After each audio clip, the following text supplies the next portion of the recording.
So now we've looked at basically the international norms related to being social responsible. Let's look at best practice in the energy sector. So what I focused on is one that I have been personally involved in, and that's the electricity sector. And as you know, electricity is produced by the other fuels. So there's no energy that is just electricity. It's a result of the use of other energy sources such as petroleum or water or renewable energy sources. So best practice, in my own experience of best practice, it comes down to one of the first organizations I worked with. They were a member of my working group on ISO 26000. And what I did, when I was appointed as the industry representative for Canada in 2004, I then looked at who were the leaders in Canada in terms of social responsibility, the industry leaders. And so I contacted those organizations and asked them to identify a representative to be part of my working group. So generally it became the head of CSR, vice president of CSR, or director of CSR. And one of those organizations was Ontario Power Generation. And at the time, Blair Feltmate was their director of sustainable development for Ontario Power Generation. So Blair joined the group, and as the standard evolved, he started looking at it in terms of the impact on his organization, Ontario Power Generation, which is probably the biggest power generating organization in Canada, maybe equivalent to Quebec or a little bigger, I don't know the exact size, but a very significant organization. So he started looking at how does ISO 26000 apply to his organization as the standard evolved. And so as soon as we had a draft of the standard, he started to use it to evaluate their sustainability report, for instance, or their practices, or how they were ethical and social responsible. And so by 2006, the standard, 2 years after we started work on the standard, we had a draft, and Blair Feltmate at OPG started to use that standard, and I worked with him to evaluate their sustainability report. And he continued to do that for the next 3 or 4 years as the standard evolved.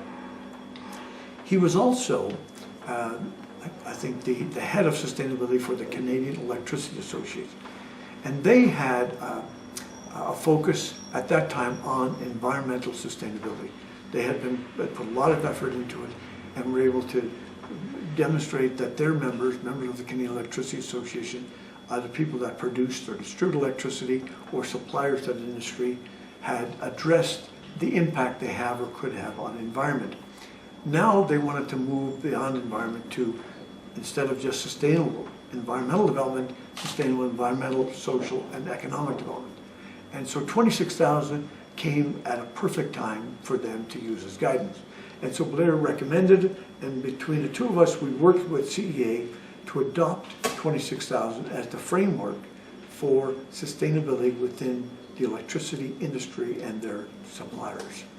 And they produced it, and by 2011, so 1 year, 1 year after the standard published, they already have a program called the CEA, or Canadian Electricity 6 Steps to Become a Sustainable Electricity Company.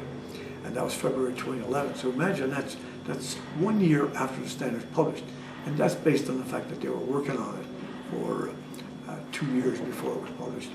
And those 6 steps include: 1, a commitment to sustainable development; 2, the use of ISO 14000 environmental management system or equivalent; 3, ISO 26000 in terms of verification as their framework; 4, a governance framework based on 26000; 5, a process for reporting transparency and reporting your claims on social responsibility; and 6, verification of your implementation criteria. Again, all of that based on 26000. So they pioneered, in fact, I think they were the first in the world to use 26000 in that way. If you look at it, the next couple of slides deal with it, drill down into what CEA did in terms of sustainable development for the Canadian Electricity Association. And I've got a list here of the major topics that they used. And you can see them if you read through it. But you'll see it talks about not just about doing it, but it talks about performance indicators.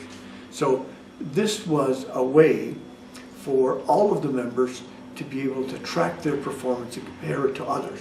So they had to have an extremely objective framework for measuring performance against sustainable development, and so that they could measure their performance and then report to CEA, who was then able to demonstrate the performance of all of their members, where you would look at the list and you'd see yourself, but you wouldn't know who the others, but you'd be able to compare your performance against all of the other members of CEA. And so they had it again for the 3 areas of environmental, social, and economic performance. When you look at sustainable development, and I want to emphasize that often people see it as something that is not tangible, something that like quality, you'll know it when you see it. But what CEA did is decide that they were going to make it tangible. So they developed their Sustainable Development Index, and that's the framework or performance that was used throughout the organization. So they defined the method, the measures, and the analysis that they could use. And it was based on evaluating performance, which included site visits and questionnaires and reports by the different members. And you can see, so for instance, in 2009, the metrics with the greatest positive contribution they had were nitrous oxide emissions, partnerships with Aboriginal groups, investment in generation infrastructure, and then the metrics with the greatest negative contribution. So now they're not just talking about the positive things they do. In terms of transparency, they have to report the negative things. And they include which of their members had priority spills, so spills that had a negative impact on the environment, or which of the ones had public education programs. Those are things that they looked at. 2009, they started to measure and start reporting 10, 11, 12, and 13. So what they looked at then was what were the areas that they needed to develop. And so they come up with their report, the CEA report on they call it the Sustainable Development Effect, which translates environmental, social, and economic performance, such as metals, recycling, community outreach programs, for 6 mining companies into the impact on share price, using ratio analysis, discounted cash flows, rule of thumb valuations, economic value added, and options pricing. So that's another industry that adopted a similar approach to sustainable development as the Canadian Electricity Association. Finally, let me talk about another emerging standard that was published in 2011, ISO 50000 on energy management systems. Now this is a breakthrough standard that it's similar to ISO 9001 and 14001 in that it's a management system where you develop the management system structure and you can be audited by a third-party organization or your own or internal auditors to evaluate the management system that you have for your organization. And so ISO 50001 is based on the management system model of continuous improvement, which is also used for, as I mentioned, 9001 and 14001.